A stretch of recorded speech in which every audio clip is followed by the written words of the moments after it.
while I've been very interested in SOFR and other interest rate derivatives for a long period of time, I really haven't, until recently, understood how important the whole derivatives market is to the potential financial crash in the U.S. financial system. And the reason I now have more of that knowledge is because of Phil Lowe, who's an economist who has talked about the importance, the key importance of the whole derivative market, which he says could be worth as much as $1 quadrillion.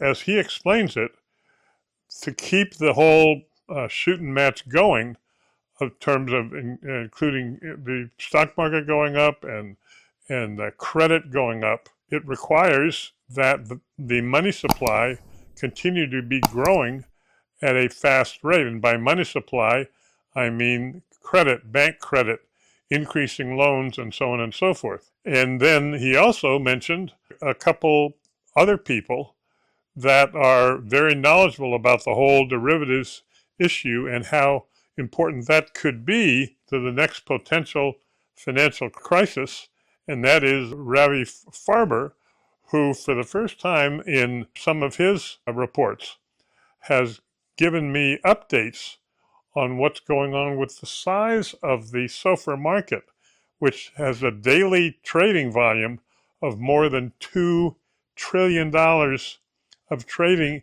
in one day last week. And you put this together, and I think, and we'll be seeing more about them in the newsletters. For example, one thing that Rafi Farber also mentioned was that there's a date of September 15th in which the amount of borrowing, I believe, by the Treasury is going through the roof. I think his number is that the Treasury has to raise at least $500 billion in a short period of time. And also, the fourth quarter, the amount of Treasury bonds they have to sell has gone up dramatically.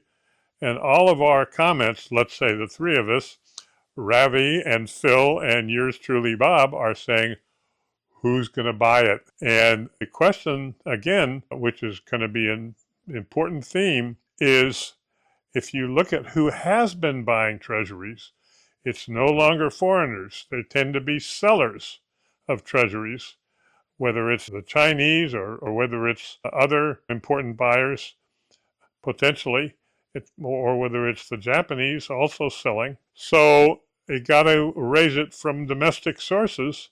And domestic sources, this is back in the Paul Volcker and or Bill Clinton years. This gives enormous power to what Bill Clinton famously called the bond market vigilantes. Those who are saying, yeah, we may, Treasury, buy some of the bonds you are desperate to sell, but we want higher, dramatically higher interest rates.